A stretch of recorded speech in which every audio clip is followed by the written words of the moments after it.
to turn off their cameras, and you should turn on your camera and microphones when you speak, and please turn them back off again afterwards. Okay, recording has started. Good afternoon and welcome to the Transformation, Commercialisation and Corporate Services Scrutiny Committee on Tuesday the 1st of March. Happy St David's Day to everybody. Please note that this meeting is being recorded and may be broadcast via the authority's internet site.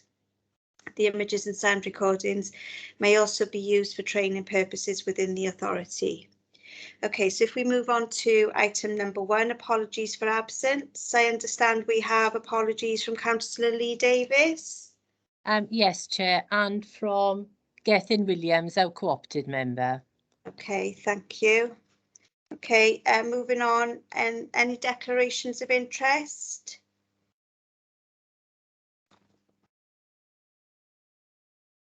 Members are reminded that they must identify the number and subject matter and make us aware of any declarations. Are there any? No? Okay. Moving on is item number 3. And this is Merthyr Tydfil County Borough Council's consultation and engagement process. The committee are keen to understand the council's current standard consultation process.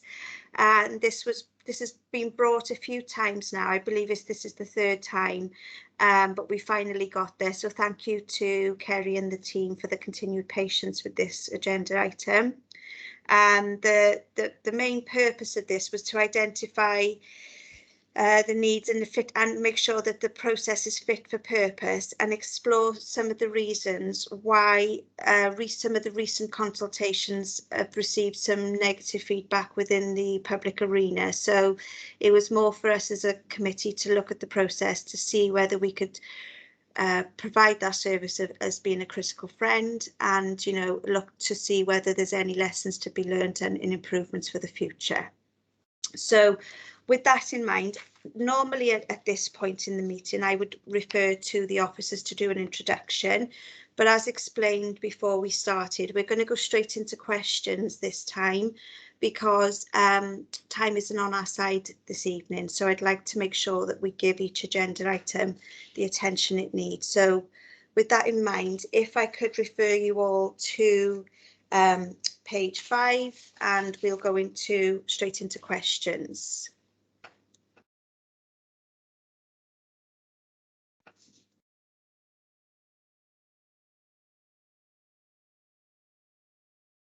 Okay, Councillor Amos. Yeah, thank you, Chair. I've got a couple really, and as you'd expect, really, they're all, unfortunately for the director, is Kerry. So no, it was. I got 4 questions. Well, no, yes, 4, but 2 of them in particular.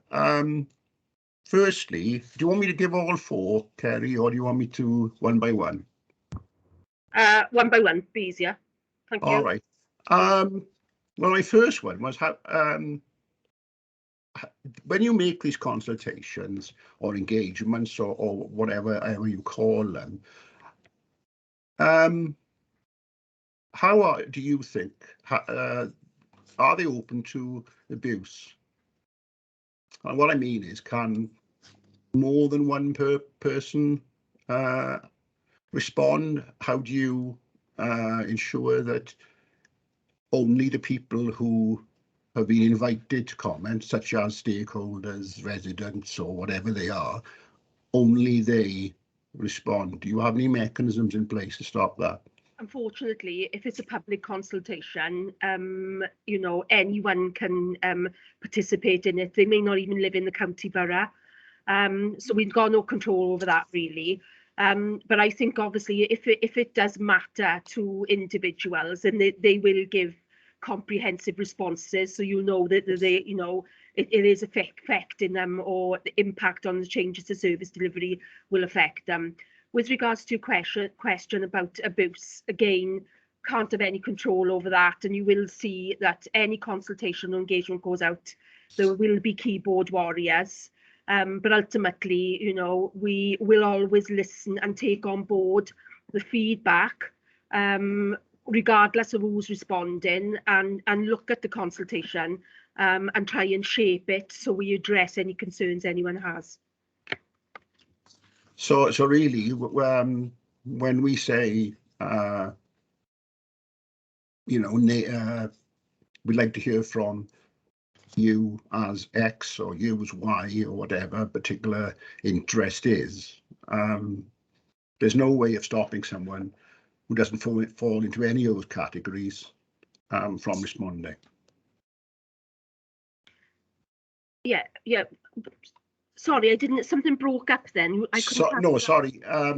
When we invite people to become engaged or make a response, pardon me, we although we can break it down and say we'd like to hear from you as a resident, as a so and so, as a whatever, some sort of stakeholder. There's nothing stopping somebody else who doesn't fall into any of those categories. No, unfortunately, from responding. I mean, and as I said earlier, Councillor Amos, you know, we will ask in the consultation process for particular stakeholders to get involved.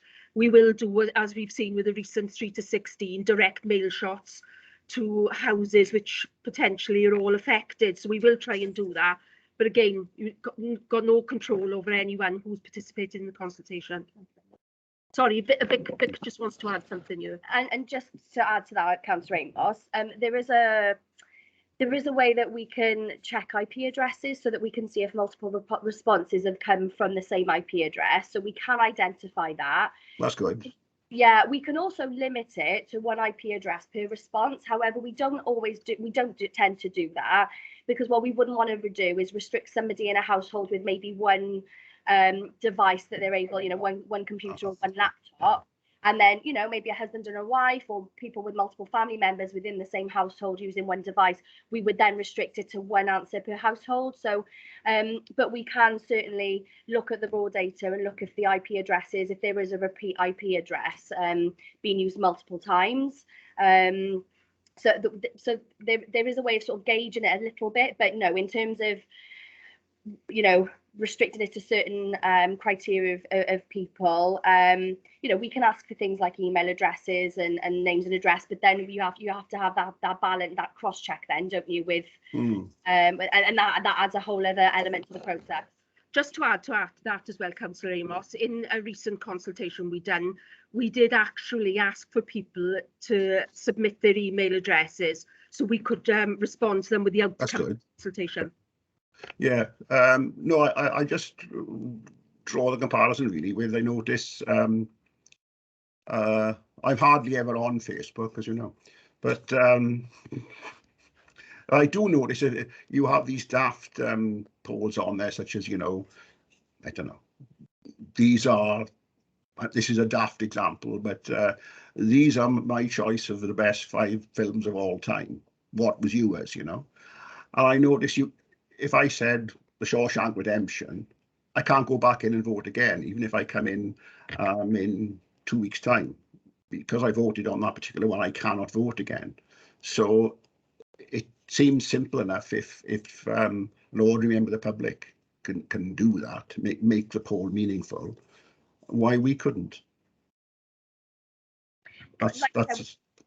We could certainly restrict, so that would be probably related to your IP address, so it recognises that you've already taken part in the survey. Okay. But again, what we don't want to do is restrict only one user per household, if you like, if they're using one device. So yeah, that's the reason why we don't necessarily do it that way.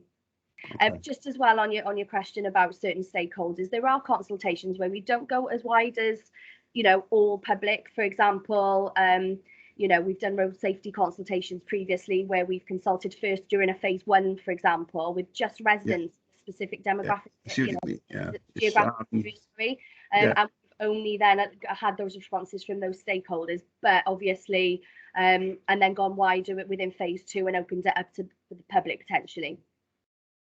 Okay, and I've got, as I said, I don't want to dominate proceedings. So do you want, if you like, hang on to see if anybody else wants to ask questions rather than No, me.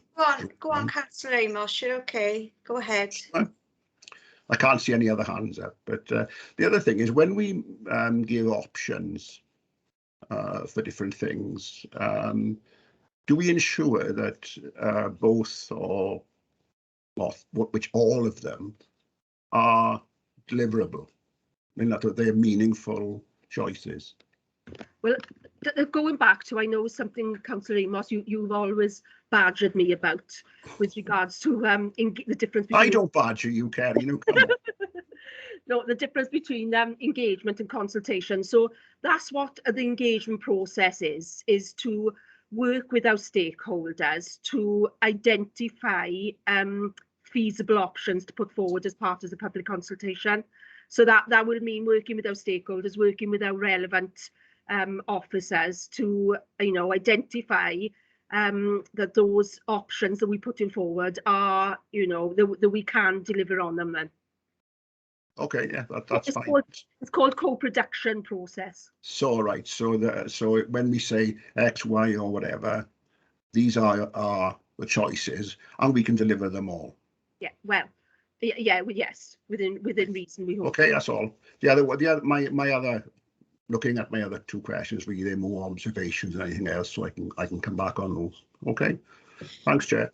Thank you, Councillor Amos. Okay, so we've got Councillor Smith with his hand up, so we'll go to Councillor Smith and then to Councillor Jones. Thank you, Chair. Hi, Chair, you love. All right, on page 53 on page 8 and page 9, to look at that like a pursuit. Can we put any time limited on there where we're going? Because right now we've got the planning, that's it, but survey design for people to know the time factors when these things are taking place. So, sorry, Councillor Smith, what part of the report is that? Page 8. Or 5.3. All right, I got it, yes. Go ahead, you got a list and it's like a map all over the place. Can we put some sort of time limit on there where we get the right information, the right time for the public? Because, we went through the Greedy and we had different times, different places, people saying, right, so can we put these in such an order that the public will know when we do the post survey, because it's a review and bits and pieces, can we put a time factor in them for the people to know? I mean, on 5.3, that's the planning and design process. So, we will have to work with the relevant officers to look at that, and timescales will change depending on what project it is.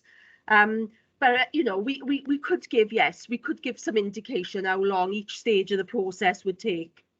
See, that's what the public want to know. Yes. You do the consultation, we go the planning, and then 3-5 months down the line, it comes back out. People want to know what's happening. Yeah.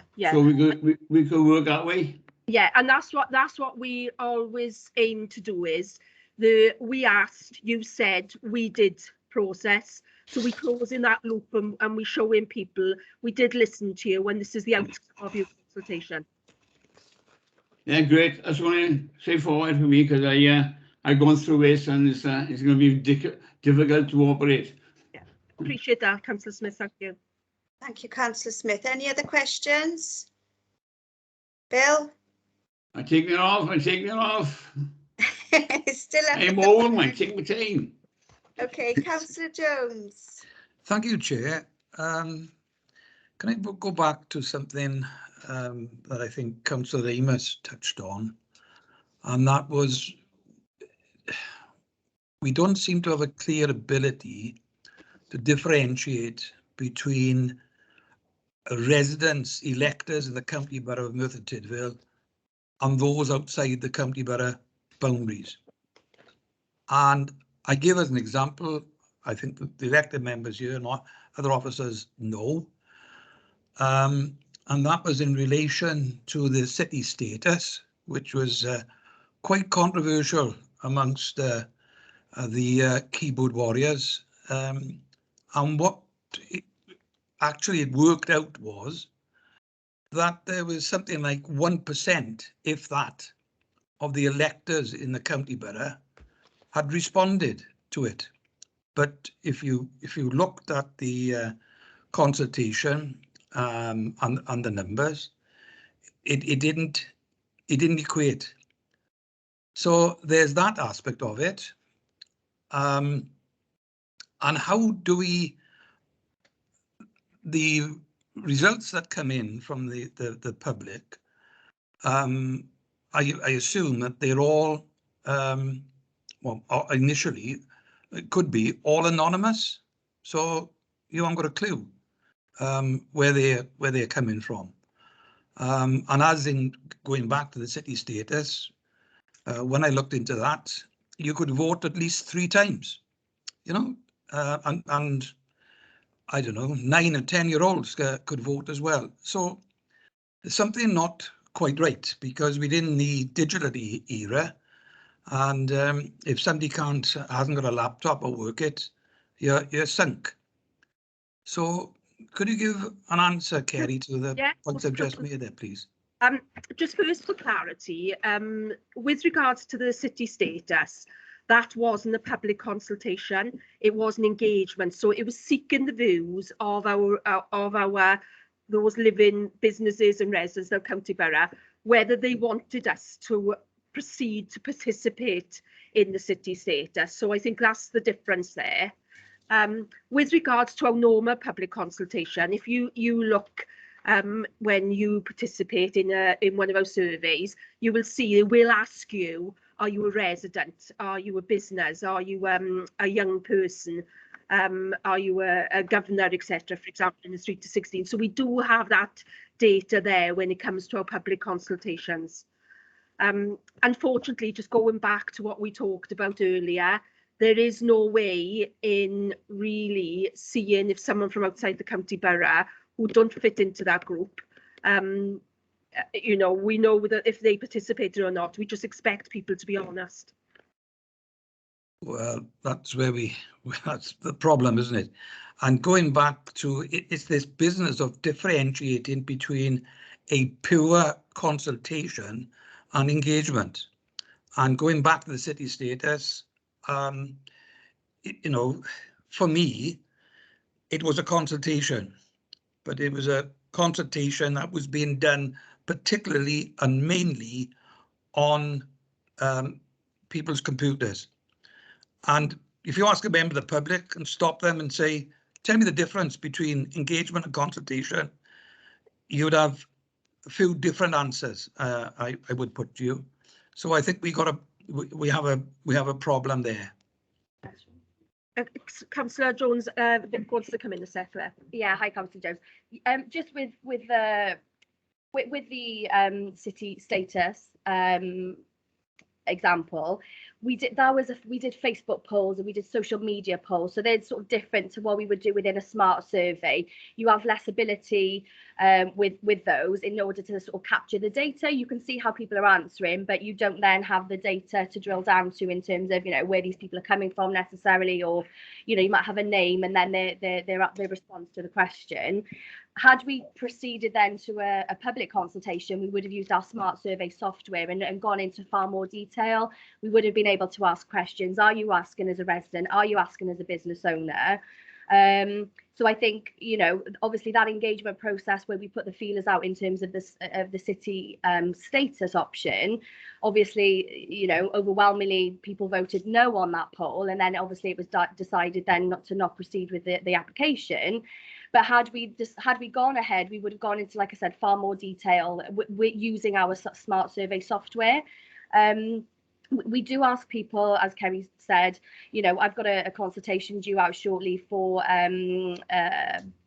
road safety within Penyard, and we're asking people, you know, are you answering as a resident of Penyard, or are you asking as a member of the wider public who uses the roads, for example?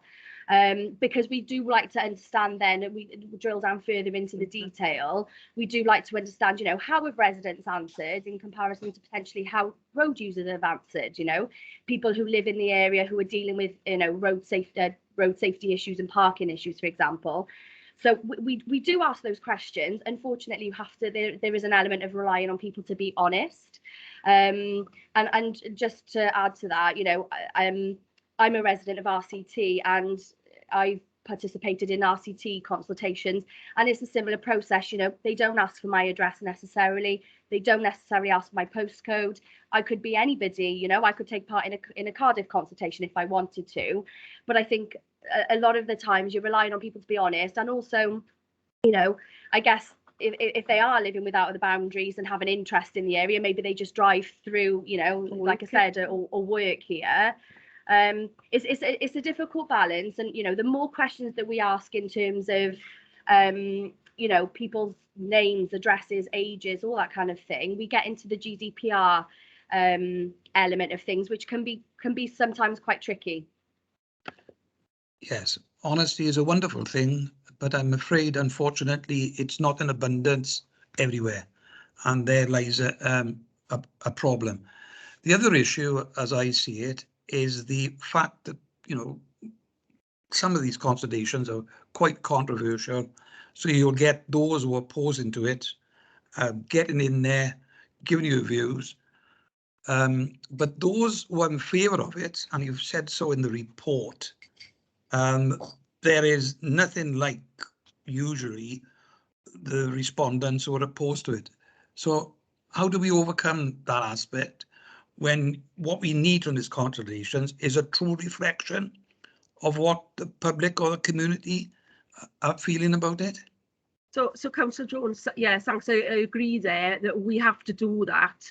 So what we do is, as part of the process, we'll continually review it, see if we get in that balanced view, and then what we will do is then, unfortunately, we can't have done it in the past 2 years because of the pandemic, but we will go out and have those focus groups, meeting people face to face, so we do get a clear understanding and that balance of what all the views of all the residents are, not just those particular groups.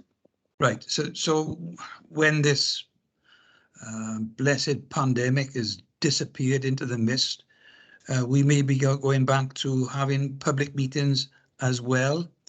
That's great. The other thing is, on the top of page 11, it's 8.9. It's under the heading Challenges, Lessons Learned of Consulting during a Pandemic. And I agree that everyone's had a major problem with this because of the pandemic. But it says that publicise the availability of paper copies more widely with the support of elected members and community groups. Now, in the past, when the libraries have been open, the Civic Centre, Unit 5, any other building, public building you can think of, we put these copies, paper copies there, but you haven't had that available to you for well over 2 years. And there lies another problem, in my opinion.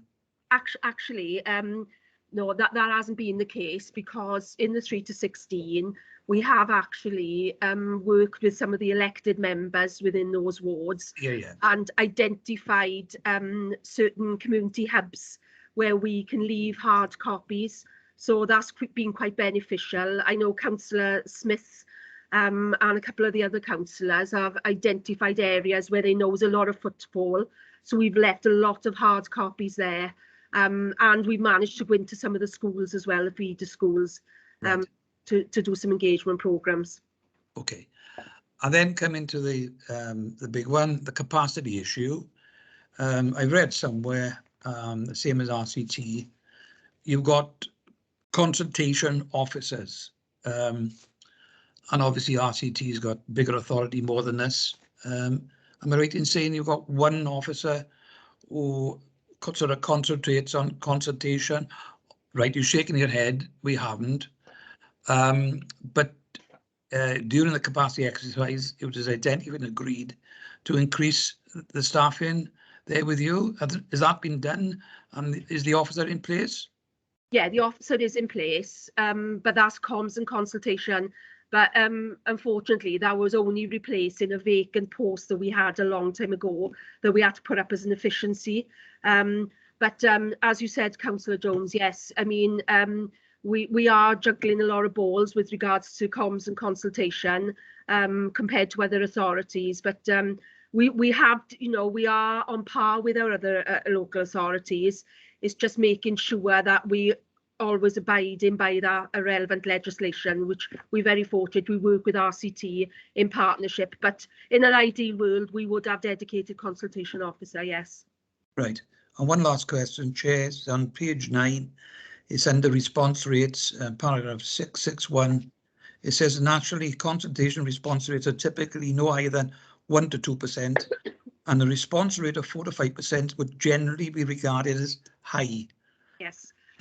How do we increase the response rate? Because as an elected member, ever since I've been elected, you come to a decision and trying to reflect the views on balance as to what people are thinking. I don't quite know how the hell you do it. For example, with 4% of a response rate, it seems to me that's a difficult one. Yeah, I mean, you know, we are on average with some of our response rates. Consultation Institute have been working with us in particular in the 3 to 16. I've said we're way over our response rate with that particular consultation. But I think the only way we continue to do is review our processes, listen to the public, listen to the feedback on how they'd like to be consulted and engaged with, and again work with our elected members as well to spread the message within your wards and tell them where they can come and get more information if need be. But we're always reviewing the process as part of the local government participation. New actors come in, we have to continually be looking at our participation with our communities. Okay, thank you, Kerry. Thank you, Chair. Thank you, Councillor Jones. Okay, so I think we've got, I think Councillor Smith, if you've got another question. I have a chair on a simple one. There's a bit confusion there. Have we got to use the two words consultation and engagement? Because I know I'm a simple boy, but it's the same language, isn't it? It just, Councillor Smith, it just means something different. I mean, with regards to engagement, it's helping to shape the proposals that are going to be put forward as part of the public consultation. So engaging is just listening to people's feedback, and then you will work with then stakeholders in the community to put those proposals forward. So that's the difference. But I do understand it is confusing, and maybe something that we need to, when we put out future consultation engagements, where we make it clear whether it's an engagement or whether it's a public consultation. Yeah, okay, I think you've got to clarify that. Okay. Thank you. Thank you. Councillor Salmon. Thank you, Chair. Kerry, in the consultation and engagement framework 2022 to 26, it's on page 4, and it says the communications and engagement strategy 2022-26. It's going to be presented to council in March 2022. I take that's not tomorrow, obviously. So will it be done at 30th of March? Yes. I think the reason for that is because of the scrutiny meeting that was put back. We would have ideally liked to have taken it in March, but yeah, it's going to go in April now. So I've been doing a lot of work with business change as well, with regards to our communications and consultation strategy, and making sure, like I just mentioned, that we're adhering to all the new legislation. So yeah, it'll go in April, definitely. And Kerry, will that give a chance to councillors to give some more input? To be honest, because the report's great today, to be honest, but just seeing it in black and white, the actual framework for the strategy when it's on paper, I think may give councillors a bit more idea. So yeah, when it's presented, councillors will have a chance to amend it. Councillor Salmon, I'm hoping to do a workshop because I think the communications and engagement strategy is owned by everyone. So I think, yeah, we've all got to have an input. So I'm hoping to have a workshop before it goes to council. Okay. Just following on from. Oh, you've gone, Declan, you're on mute. Sorry, I pressed the button by mistake. Just following on from what Clive said, are there any statutory rules or guidelines saying if it's a Merthyr Tydfil wide engagement or consultation, is there any statutory guidelines that say how many people must be contacted and how they should be contacted? Bearing in mind, say there's 60,000 people in Merthyr. Yeah, yeah, there is obviously a statutory guidance we've got to abide to with any consultation process, but there is no limit. Obviously, it's how many people are impacted by that change. So really, and that's why I think something, for example, we may do if there's a closing of a care home, for example, that will just be curtailed to the residents and their families. It wouldn't go out to the wider public. But yeah, I mean, until you actually have that consultation in front of you, the proposal is something that you've got to consider as part of the working group. So we would work with elected members, with the chief officer, and obviously our team to discuss who we should engage with. Okay, because just take for example, one of the engagements lately was, say, the city status deal. But to be honest, I think you probably got a lot of flack there that you didn't deserve, because I'm sure it was kind of dropped in on a Wednesday for the full council the following Wednesday, and then really some people would have known that this was coming up. They were looking at it, and probably should have known that, to ask all 60,000 residents, give them the chance to be involved in it. I know some people are say it should have been down to elected members, but really then I think in the framework going forward, it needs to be, if there's something, maybe something contentious for the whole borough, that we need to set we need to come up with ways that all residents should know about it, because not everyone's on Facebook, and I think that's how the consultation engagement was done for that. And I don't think it was your fault, to be honest. It was probably dropped on you. Yeah. But it's probably no months beforehand, and probably a lot of contentious issues that go through the council are like that. So these things probably need to go in the contact paper as well, and obviously some consultations and engagements will.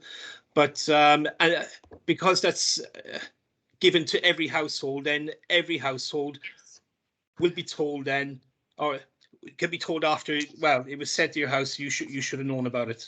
And again, you're totally right, Councillor Salmon, there was a short space of time, and it was just to get a flavour of what people were feeling. Unfortunately, lots of people were put off on social media because of the keyboard warriors, and they were afraid to participate and give their views. So but yeah, I totally agree. If we've got that timeline available to us, yes, it needs to go in the Contact magazine so everyone sees it. Yeah, I know sometimes, I'm not having a go to you. I know keyboard warriors is a term that's been used quite a bit, to be honest, by a lot of people.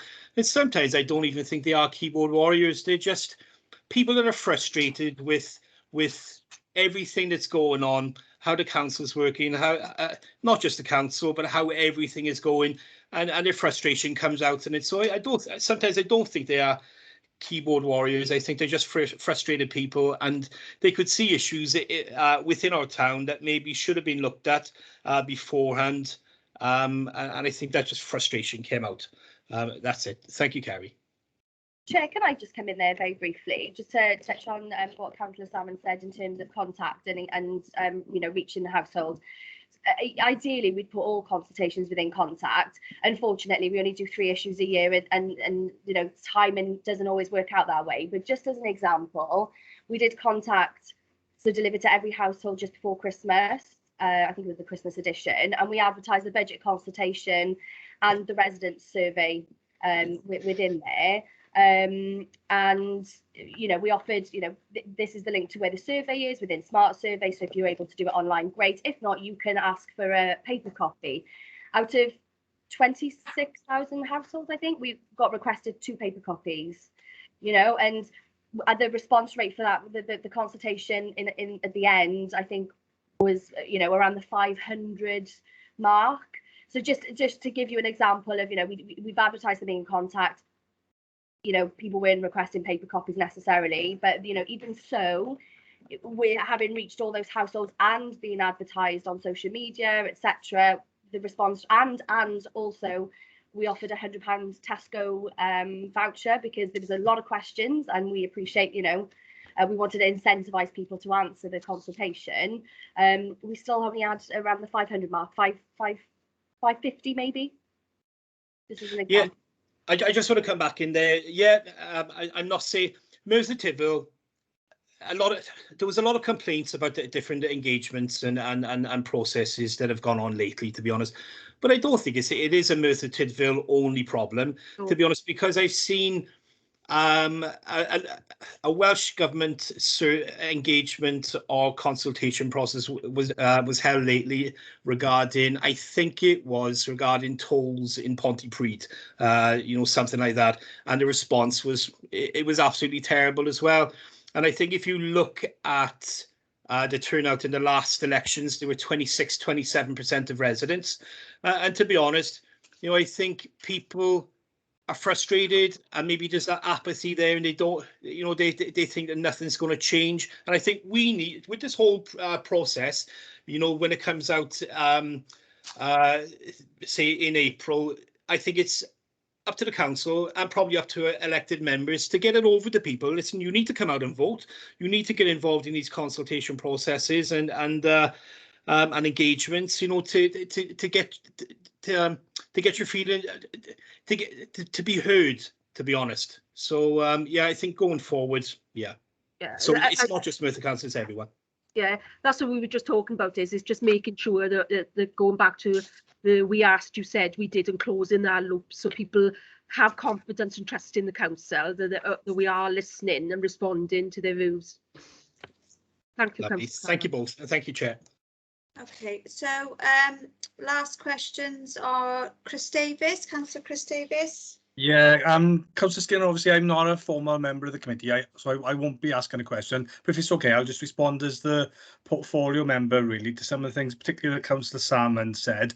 If that's okay with you.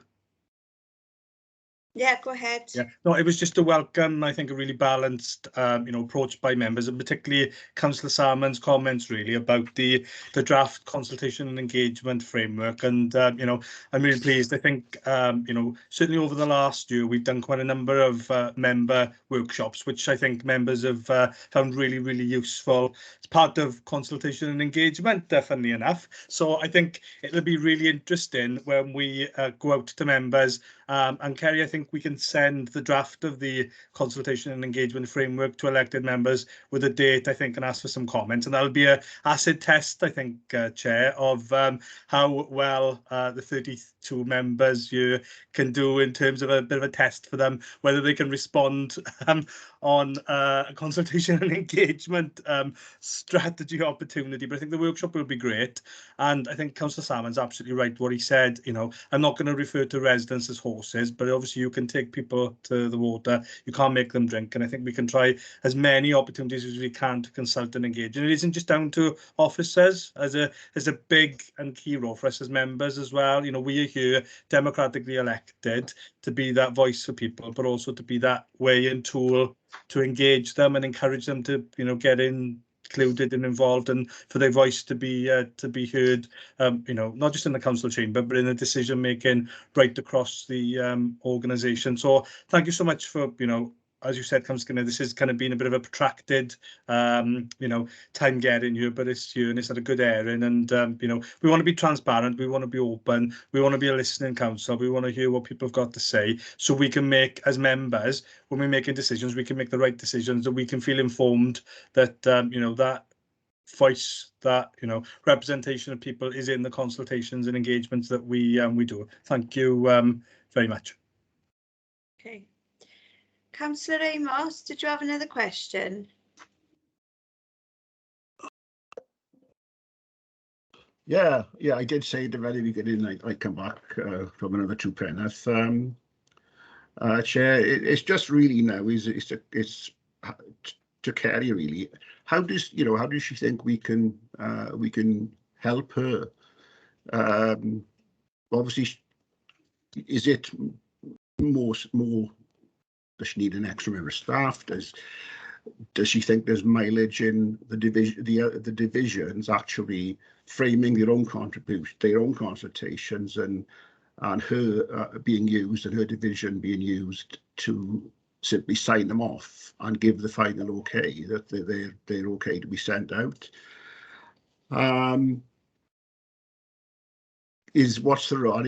I think Councillor Chris there was right when he said there's a lot of responsibility, and I think Councillor Clive Jones said it as well, on us as members to help out as well. So I think, you know, it's good to hear from you, and I think the report that will hopefully go to Cabinet or to full council from this scrutiny committee, or to make the recommendations and to, you know, to how we can help you, how we can improve things. We've been we haven't been critical, but we've been very inquisitive, and rightly so. So I think we need a bit of something from you to say, well, this is how we really could be helped. You know, we've dwelt on what gets done. Just to query something that you said, I don't know if I heard it right. On again, this, as Councillor Smith said, engagement and consultation.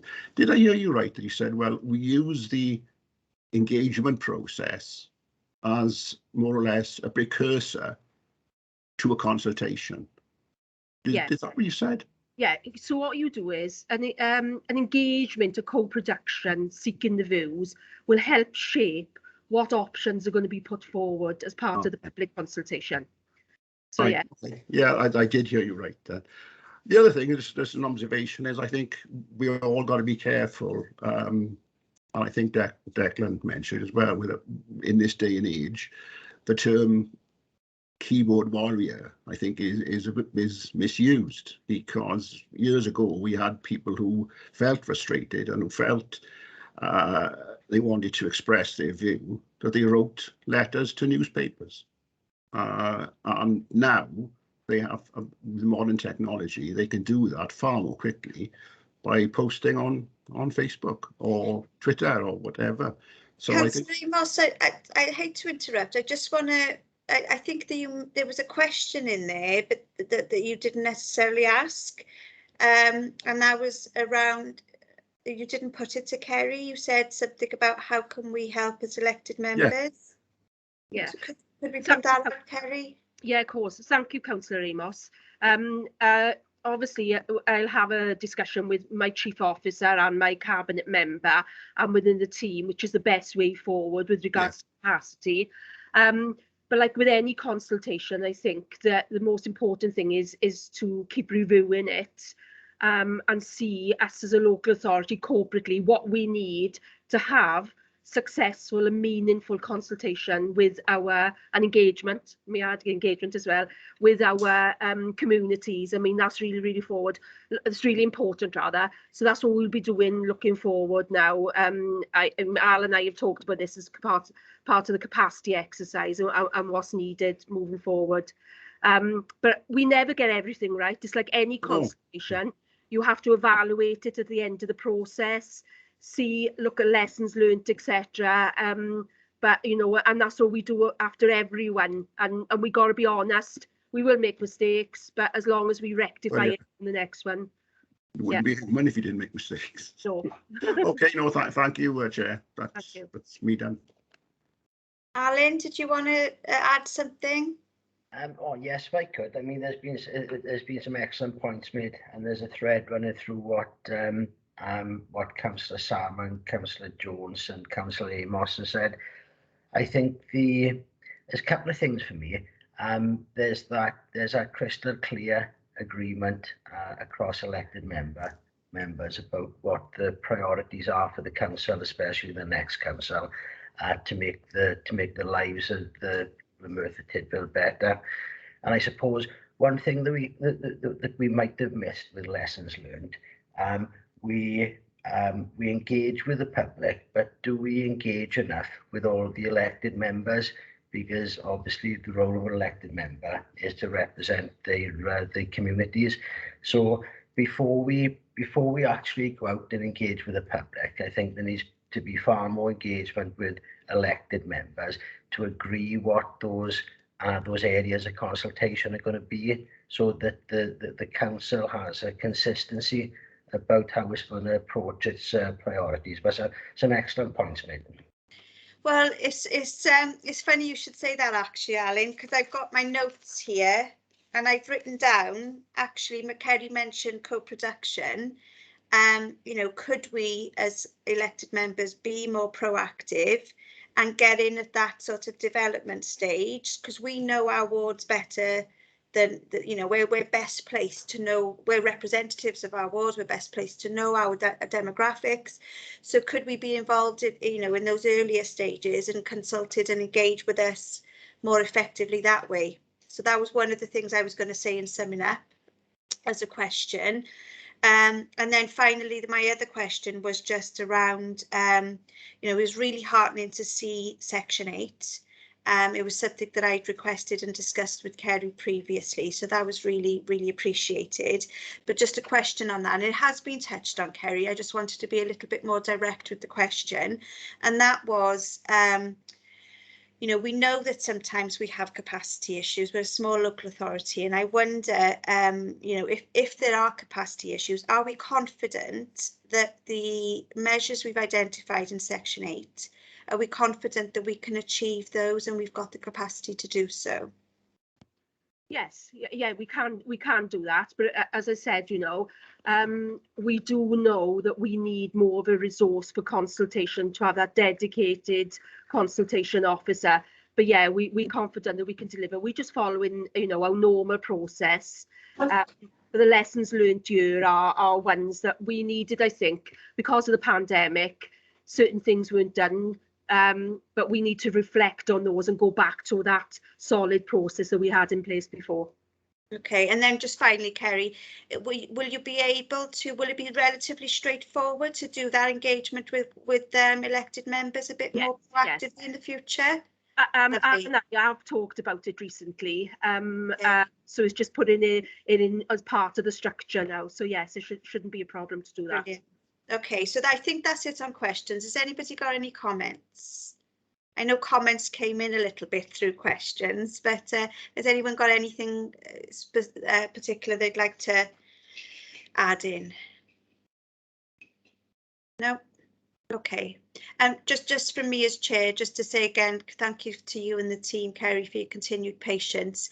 I think we got there eventually, and I think that hopefully, if members of the public have looked at the report and attended today, or maybe they've attended other meetings, I hope that they feel that as a scrutiny committee, we've been able to look at the process and learn lessons from it, and, you know, be better in the future, and just strive for that continual improvement, really. And also, you know, I think the workshop would be a fantastic idea, because again, you know, we can then take it to full council, and we know that, and we've been through that really sort of thorough process, and you know, and people will hopefully feel that they've been listened to. So that's ultimately what we all want, you know. So come in there, councillors. Can I just come in? Vic just said, actually, this scrutiny meeting has helped us refocus on our processes and our procedures, so it has been really useful. So thank you very much for giving us the opportunity. Well, there we go. So that's great, because that's exactly what scrutiny is there for, isn't it? So we could tick that box, I think. Thank you. Thank you to all involved. Unless there's anything else, I think we'll move on to the next agenda item. Thank you, Kerry. Thank you to your team too. Are you staying, Kerry, or are you off? No, they're going. Okay, so moving on to the next one, I believe is page 29 of the reports. Okay, so I understand with page 29, just before I do a quick introduction, there was an appendix that went out last minute for this one. So Anthony, I wondered whether you could possibly pop it up on the screen just in case, because people may not have it in their papers. Yeah, apologies. Okay, Chair. so I think there was so some just confusion with the papers.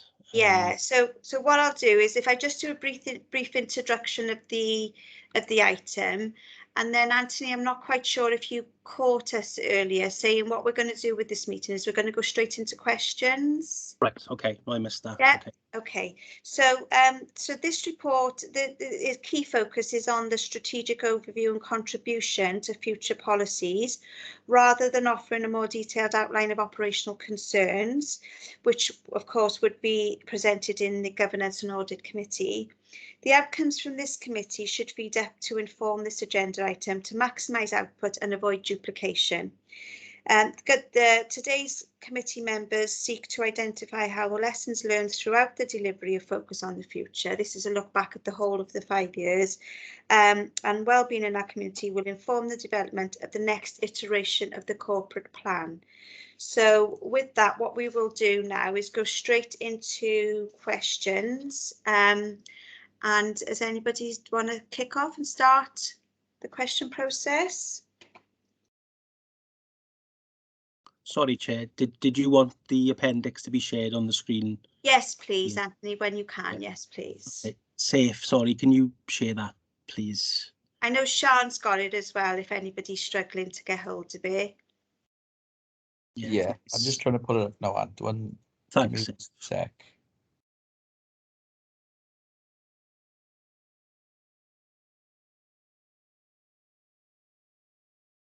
Sean, have you got it?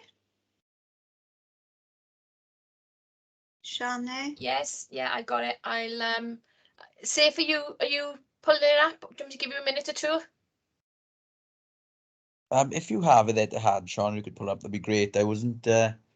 Okay, hang on then. Thanks, Sean. Apologies all for this. It was a misunderstanding, I think, with regards to the papers. It was ready to be shared, but there was some cross purposes when we were discussing this last week, so we didn't send this out as part of the papers. It's essentially looking at the Focus on the Future Best Start plan over the 5-year period, and it identifies some lessons learned in the right-hand column. So as you go through the table then across the years, it allows the members to read and pick up the development and maturity of the Best Start plan over the 5-year cycle and what the lessons that have been learned are. But in terms of the key lessons, I think it can be summarised that we identify we needed better and more focused self-evaluation, priority setting and improvement planning in order to target sustained and sustainable improvements. That's demonstrated itself through more robust self-evaluation and the development of the RAS strategy. The second key lesson would be around better partnership. Sorry, Anthony. Sorry. Can you enlarge it just a bit? Because my eyesight's are not as good as it used to be. Yeah. Can you make it larger, Sean? Is that possible? Try. Sorry, I will try. No, If you go into view sometime, Sean. hang on then. Has this been sent to all members now, Sean? Do you know if they're allowed Yes, to it's on email. It has, yes. Yeah. Yeah, I think it's something to read perhaps after the meeting rather than us Yeah. to go through in detail now. Anyway, Councillor Jones, I'm sorry. You hadn't had a copy of, really. No, I've been away for the long weekend and I haven't had a chance to read this with what faced me this morning. So I for one, I'm had the opportunity to read it end to end. Yeah, I think I can just pull out the 3 key lessons really that are detailed within this. I think the first was around the need for better and more focused self-evaluation, priority setting, improvement planning, and that's allowed us to develop the RAS strategy really. So that was a key lesson for us. A second one was around the need for better partnership working and collaboration to help us achieve our strategic priorities. And that's a key theme that's underpinning the RAS strategy. The aspirations and the ambitions we have for the children and young people of Merthyr can't be achieved on our own. They can't be achieved in isolation, and it's something which we need key partnership and strategic alignment with our key stakeholders in order to achieve so. And that's been detailed within the report then itself. Section 5.6 details some of those key partnerships that have been developed. So that's a second key lesson. And I think the third key lesson is around the need to focus and reflect on post-pandemic recovery. particularly around the need to improve learners' health and well-being, and the need to improve speech and language, and particularly early language development, and the need to catch up in any other areas where our pupils have fallen behind. So they're the three key lessons that have emerged over the period of the Best Start to Life focus on the future plan, and they're all underpinned now really with our RAS strategy. And our RAS strategy does really sum up quite well, I think, and it's featured in the report under 6.1, where it details a lot of the desired outcomes. We know we will be successful when our children and young people can do these things and have high aspirations, etc. So it was just to pick up that point, really, Chair, that they're the key lessons, and it's supported by this appendice, which has now been shared. Okay. Apologies again for the confusion. Thank you, Anthony. So have we got questions? Councillor Jones? Yes, thanks, Chair. I'd start off with two. On page 33 and 5.7, post-pandemic recovery, says here, recovery planning, there is still much to do in respect to recovery. Additional monies from the Welsh Government for the now statutory whole school approach to mental health and well-being will support additional counselling in schools and the continued rollout of the nurture approach across schools. With the fact that we're hopefully coming to the end of the pandemic, and coming out of this is the tsunami of youngsters, both in primary and secondary schools, who've got a whole host of mental ill health issues. How are we going about that in all the schools that we've got? I mean, bearing in mind that I'm a governor in a primary school and a secondary school, and I've asked the questions in both those schools as to exactly how we're dealing with this on a day-to-day basis, because it's extremely important to identify from the youngest to the oldest in our schools as the help they needed, and it must be the appropriate help. And what you'll find, I'm sure, Anthony and others, is that it's always difficult to encourage these youngsters to come forward. Yeah, I think it's really difficult, as you say, Councillor Jones, and there's no straightforward answer to it, really. I think we have a number of families and children and young people we'll be aware of that are at risk for different reasons. And there's various support networks in place around them, whether that's team around the child or team around the family. And we have vulnerable panels that meet to discuss the needs of children and young people.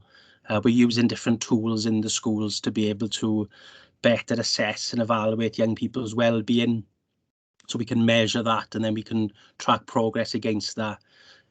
We've rolled out recently PERMA, which is a tool that supports us with that. Obviously, we've got the nurture approach and trauma-informed, which we're trying to roll out across our schools as well. So there's a number of processes and an approach that we take into this.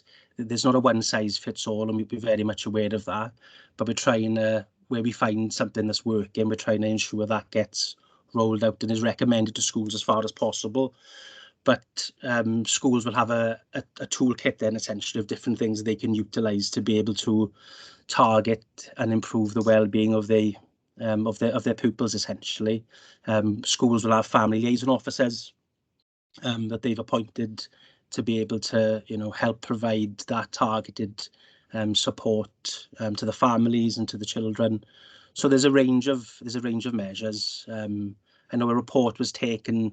It's referenced in the background papers with regards to some of the pressures around post-pandemic recovery for well-being. I think that was taken to the learning scrutiny in November, so I think that'll have some important information within it.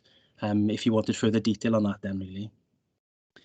And thank you for that. And I understand that schools will be using all those particular toolkits available. But at the end of the day, there are youngsters that need to be channeled through the NHS to the various clinicians there who should be able to help them. But the lists are enormous. I mean, I was astounded when I first became an independent member on the health board of the size of these waiting lists. And I'm told in both schools, particularly secondary school, that there is still issues with having these youngsters who are clearly identified that they need the help from the clinicians, and they're going to be on the waiting list for months and months on end. So these youngsters need, in my opinion, need to be fast-tracked through this. So what leverage officers have got on the clinicians, I think really is another whole issue. Is there a question there, Clive? Yes. Yes, what can we do as an authority and officers to expedite the help that they need through the NHS? Yeah. Councillor Skinner, Councillor Skinner, would it be helpful for me, to be fair to Anthony, obviously as a former cabinet member of social services, but chair of the council's corporate parenting board, maybe to respond, I'm happy to respond to Councillor Jones on what we're currently doing. Yeah. That'd be great. Thanks, Councillor Davis. No problem. That's fine, Anthony. So, Councillor Jones, there's a couple of things currently. Corporate Parenting Board meeting next week. We have an agenda item where we are due to receive a presentation from the Clinical Director of CAMS and the newly appointed Senior Nurse. We are doing that currently in the context of, obviously, our population of looked after children. Obviously, from that, then we can do a further piece of work about the wider population. But you're absolutely right. You know, the waiting list, particularly for the neurodevelopmental services, is looking like for Cwmtaf Morgannwg between about 18 and 24 months currently, and that includes our population of looked after children in that. The waiting lists for accessing CAMS services are slightly lower, and CAMS are reorganising themselves currently. There's a generic CAMS service, there's a specialist CAMS service, which includes the Community Intervention and Treatment Team and Psychosis Service. More recently, from an investment from Welsh Government, CAMS services have increased capacity at the front door now to the CAMS Crisis service, so that is running for a longer period of time, so that is starting to help.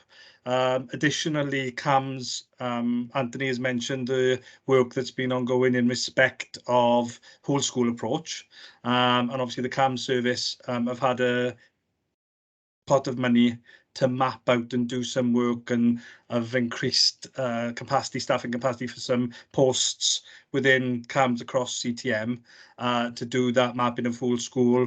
We are very lucky in Merthyr Tydfil that between Children's Services and the Learning Department, we've mapped that, and Anthony was referring to some of the work there, mapping out, you know, PERMA and ELSA and all the other interventions. The other exciting piece of news for Merthyr Tydfil is a application for over £1 million has been submitted by Merthyr Council.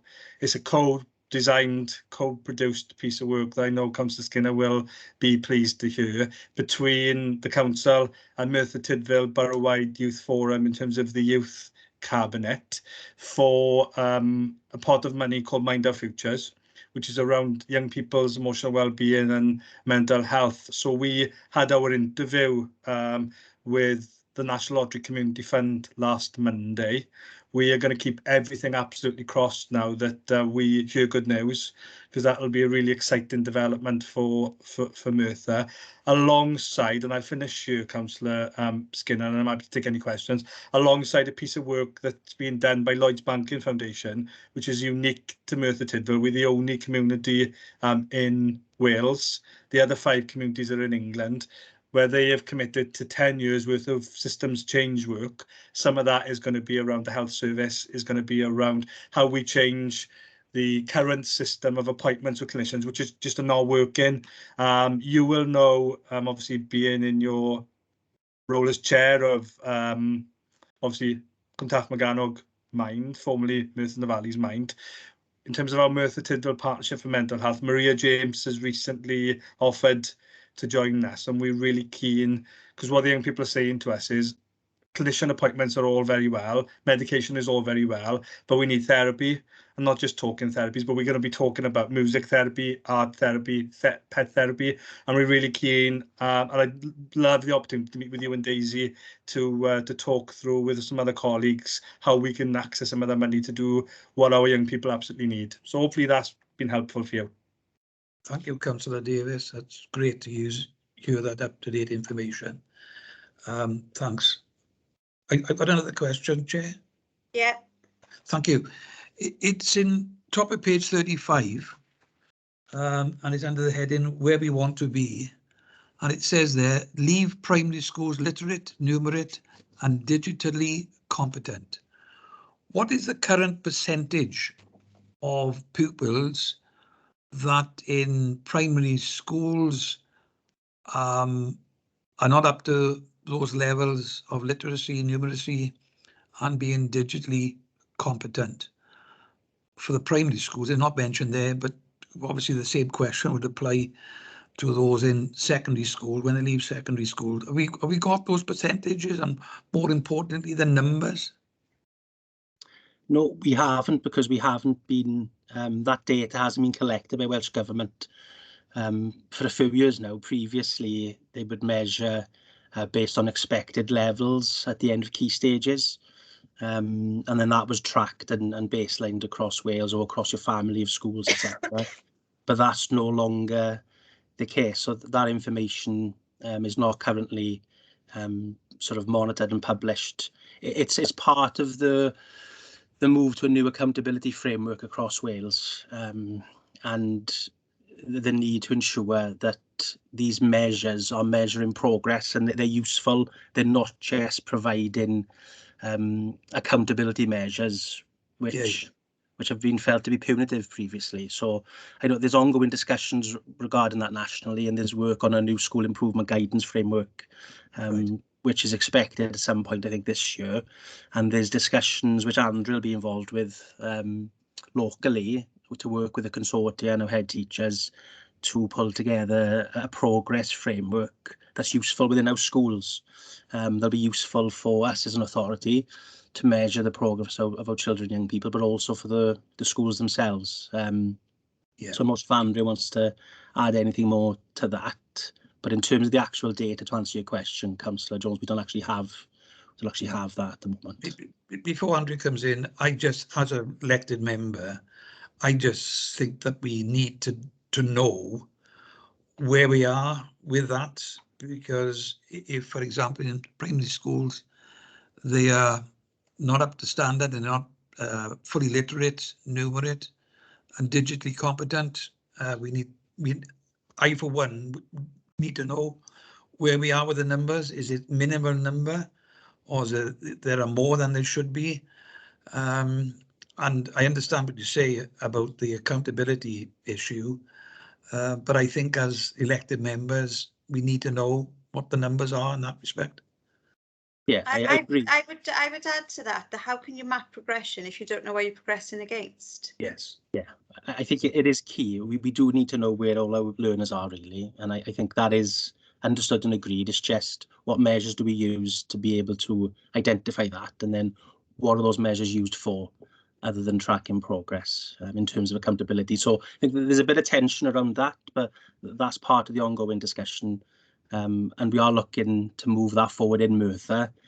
Alongside the national, we're not waiting for the national approach to be sorted because it's been taken a few years already. So I think Andrea wants to come in on that as well, I think. Thank you for that. Good afternoon, everybody. I think this is my first meeting with everybody, so good afternoon.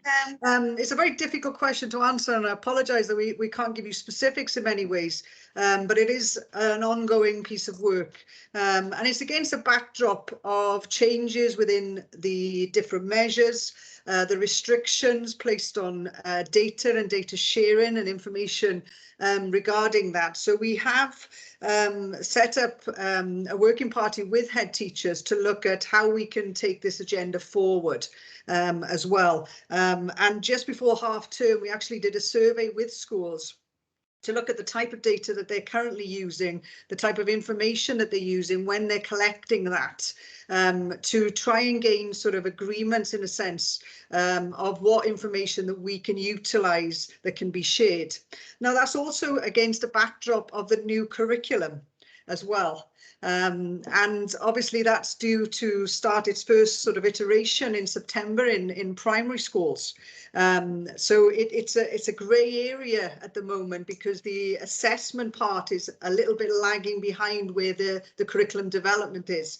So again, there's ongoing discussions and publications coming forth with that at the moment, which we're working with the schools to decide. And as Councillor Skinner sort of pointed out there, what are you mapping against? So one of the pieces of work linked to this is to have a common baseline assessment. Now, again, we have to have this against the backdrop of the minister recently telling the head teachers at the conference just before half term as well about separating assessment and accountability, which have always been intertwined and have always been a point of sort of tension, that kind of carrot stick sort of scenario as well. So it's precariously balanced in terms of which way that we go.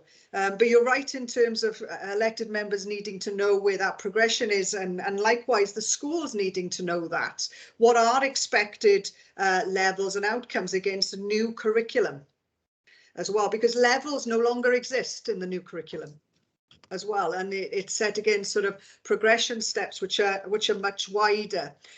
So part of the work is to discuss with head teachers what they're utilising to see progression, what that common baseline can actually be, and then how we can report that.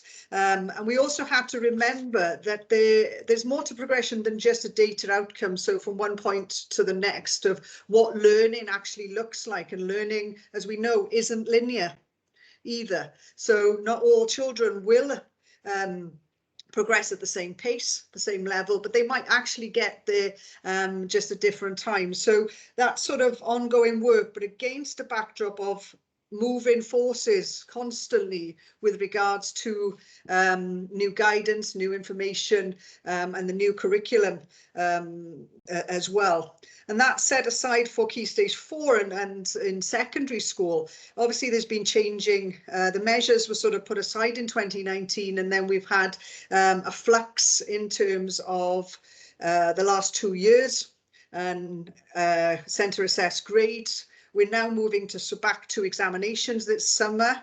Obviously, again, a difficulty and a bone of contention as to where the young people are in their learning. There have been adjustments to syllabus and what students need to prepare for that. But again, the comparatives that we're able to make are not there because it's different. It's apples and pears essentially as well. But if we look at the last 2 years in a little attempt to answer your question, where they are there in terms of Merthyr literacy, if we take the kind of old A to C element, Merthyr was set at 62%. I'm just trying to read my PowerPoint at the same time as well. Merthyr was set at 62% in terms of the A to C, which was against a backdrop of 76% across Wales.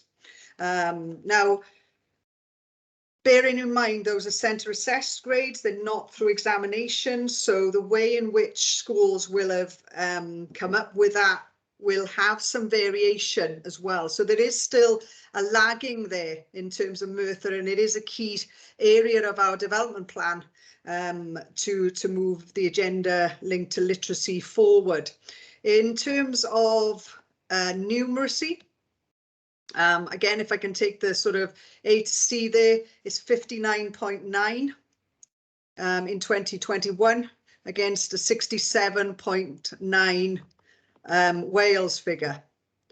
So again, a slightly less gap, and actually more progress in numeracy has been made over the last couple of years than in literacy as well. And the key for the literacy is this development from early years upwards. And what we're actually seeing as an outcome of pandemic is the speech and language, the communication skills of the pupils coming in at a very, very young age, already lagging. And a lot of work is being done using the Welcome toolkit with our Flying Start, and that's gone into primary schools and upper primary schools now as well.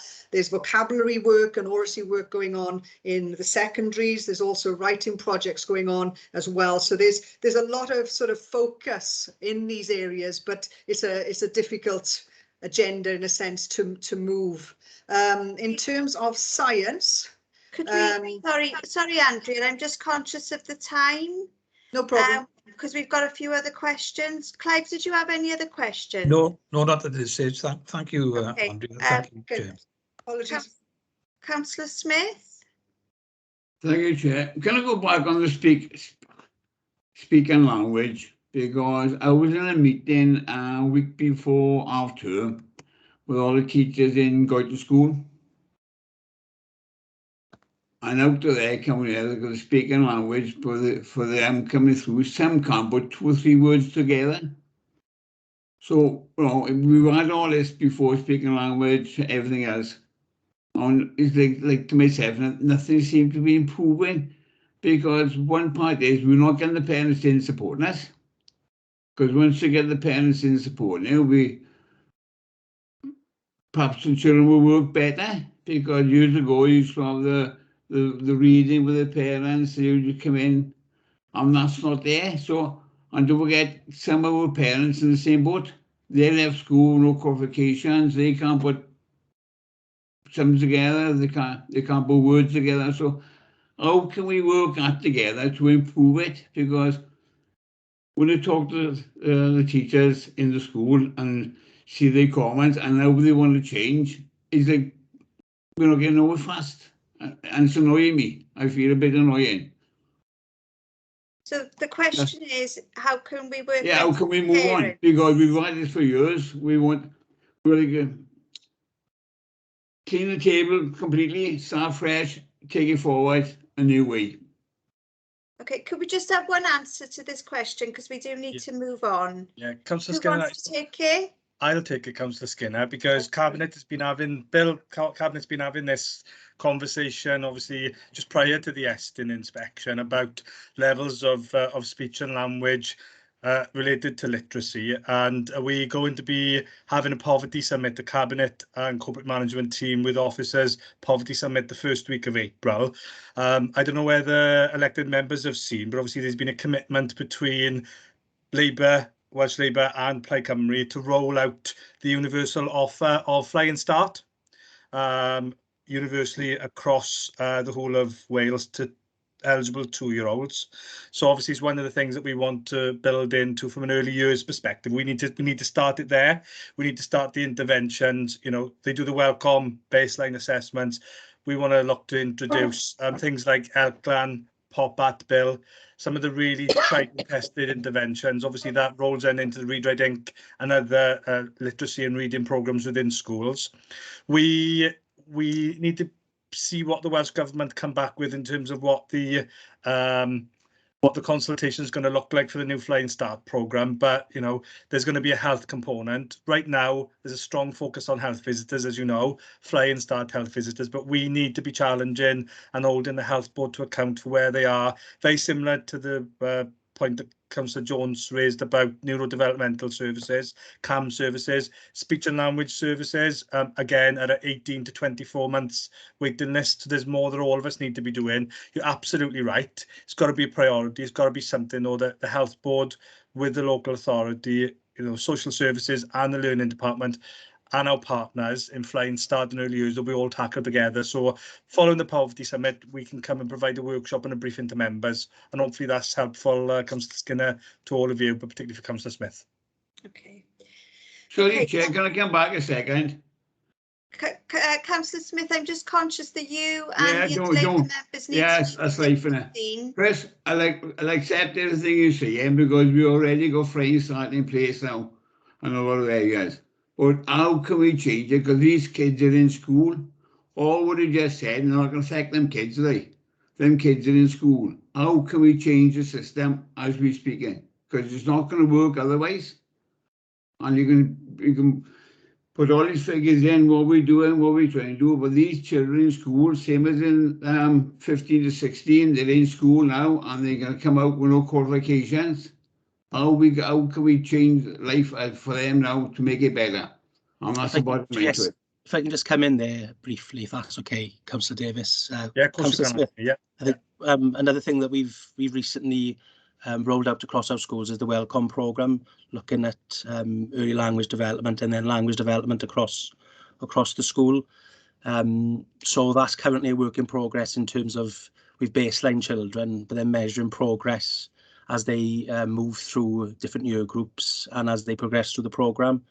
So we would hope there would be measurable impacts of that programme that would be able to demonstrate the number of pupils making progress. We are faced at the moment with the impact of the pandemic, and one of the effects that we've observed is the decrease in speech and language skills and abilities in our children when they come into nursery in school and reception in school. And there's been an increasing gap, and there's been a reduction in the progress they make through Flying Start settings because of the pandemic, because they've had less time there and more time where they've been inactive and haven't been engaged effectively. So there is some catch up there, and the Welcome will help with that, but we do need more than just that. And so that'll touch on some of the things that Councillor Davis has mentioned, but also we've got parenting work that's quite effective across the local authority, and we need to consider where that parenting work and support is, what schools is it working with, what parents is it working with, and can that be expanded? Because prior to the pandemic, that was quite effective. So I think that there's more that we need to do, and we have to work in partnership with our schools to identify the parents, but also other partners who can engage with those parents, and have sort of parent literacy classes and to sort of teach the parents how to read to their children, etc. Because I agree with you, it's the role of the parents is critical, but we have to think about what support can we give to the parents so they can better educate their children and support the school to educate their children. So I think that'll all be taken forward, and perhaps that'll be discussed as part of this Poverty Summit that Councillor Davis has referred to. Okay. Thank you. Before we go to comments, I'm just aware of the time. Could I ask Labour members if they'd be willing to stay on till 6:30, because we're not going to get through the next item otherwise. Oh, I can say it's 6:15. Yeah, I'm going to go for 6:15 as well, Chair. I got to make a report. Well, we need to make sure we try and get through the next item, otherwise we're not going to be quorate. So, what do you propose? Well, keep on going now, you mean? Yeah, but if we go to comments and then we go to the next, we're not nearly at 6 o'clock. So, have anybody got any comments? I'm happy with the report, the comments. Okay. Okay, so we can move on to the next agenda item. Thank you, Andrea. Thank you, Anthony. Thanks all. Okay, so agenda item number 5 is page 41. The report's key focus will be again on the strategic overview and contribution to future policies. This again is looking back over the last 5 years. Outcomes from this committee should feed up to inform the agenda item to maximise the output and avoid duplication. We are asked today to identify how lessons learned throughout the delivery of Focus on the Future Wellbeing in our community will inform the development of the next iteration of the corporate plan. So with that in mind, if we go straight into questions.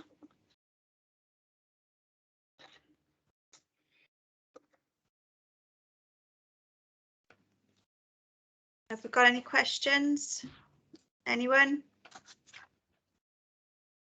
No? Yes, Chair. Sorry, Councillor Smith, go ahead. Right. I see on strategy service delivery 3.3, you've got a list of names there and all that, but there's no dates at the side because I can pick one up and the active with a plan or the active travel plan.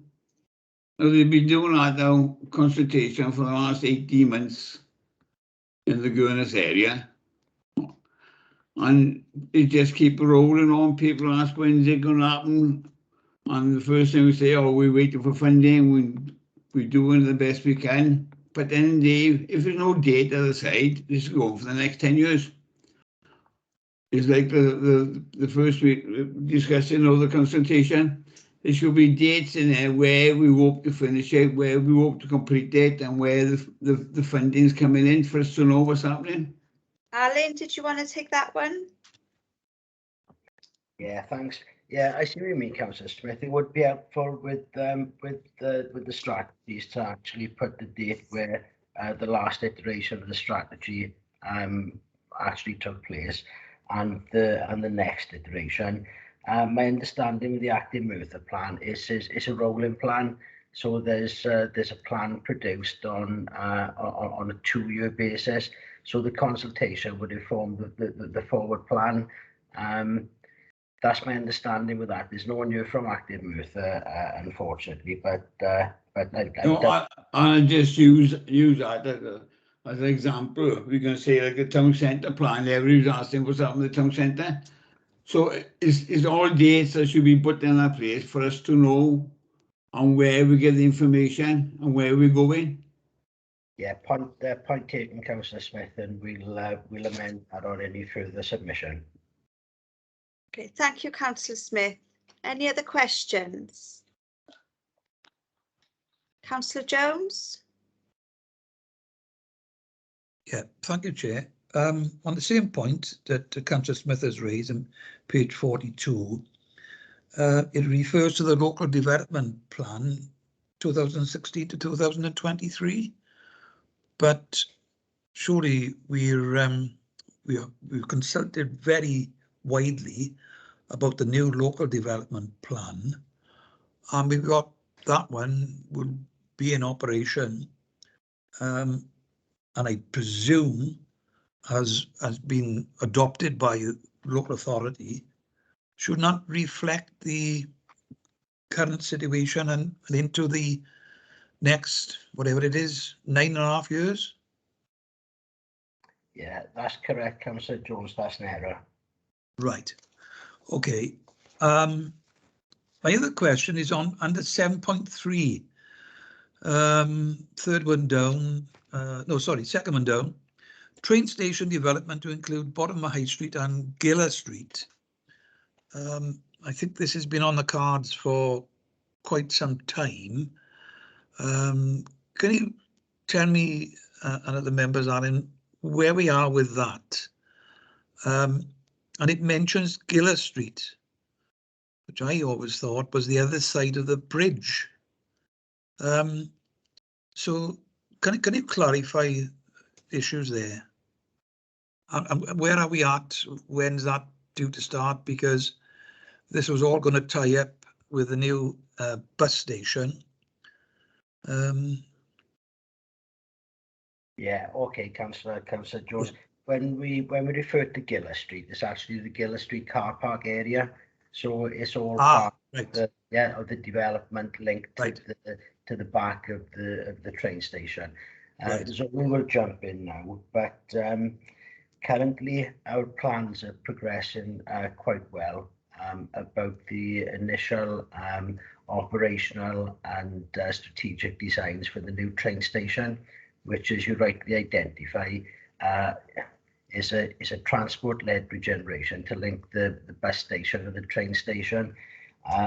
We'll be going out to public consultation very shortly in relation to the train station, which will link then with further consultation about the Gleebland site. Do you want to elaborate on that, Joe? You're on mute. Sorry. Yeah, thanks, Al. thanks, Councillor. Yeah. I think initially we were looking at some opportunities for Gillis Street car park, the very top end, particularly when we were sort of coming out of the pandemic, to look at some opportunities for businesses for outside trading. But I think it was identified that, you know, we need to consider that space holistically as part of the railway station development, as it's going to potentially impact the whole of the bottom of the town centre and the high street. So as Alan said, currently we're looking to go out to consultation. We're going to be doing that in the next 3 weeks. So our initial consultation will be targeted specifically at all businesses within the town centre, and we'll have an online consultation run by corporate comms as well. Just trying to obtain views from businesses and the general public, excuse me, as to what their views are in terms of the potential opportunities for that site and the connectivity with the bus station, as you've said, Councillor. And when we receive those views, we'll be looking to undertake further consultation and looking for further funding opportunities then to hopefully transform the bottom end of town as one of our key strategic sites within the master plan. Right, so there's going to be a gap then when all that is done in obtaining the necessary funding for all that. Not necessarily, no. Right. Because the next round of the UK government's levelling up funding is going to be released in the next couple of months. Right. We're working with Welsh Government and Transport for Wales at this point in time. And we're galloping towards the feasibility of making a levelling up regional transport application in conjunction with Transport for Wales and Welsh Government. So obviously this will come out further now into the new council. Right. And last question, Chair, and it's close to home for you and me. Number 3, under 7.3, the redevelopment of the YMCA. I think we were all over the moon as local members to see this development starting after many years of lobbying, and then nothing seemed to be happening. And as you know, I contacted yourselves and was told that unfortunately they're off site, the contractors, because of the fact that there's butts in the building. So do we know when that essential work is going to resume? Yes. So currently, do you want me to pick that one up, Al? Yeah, go on, I'll come in after you.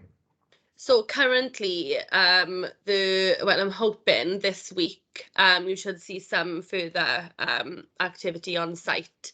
This will be the appointed contractors, that's John Weaver, undertaking some emergency works that will be monitored by their appointed ecologist.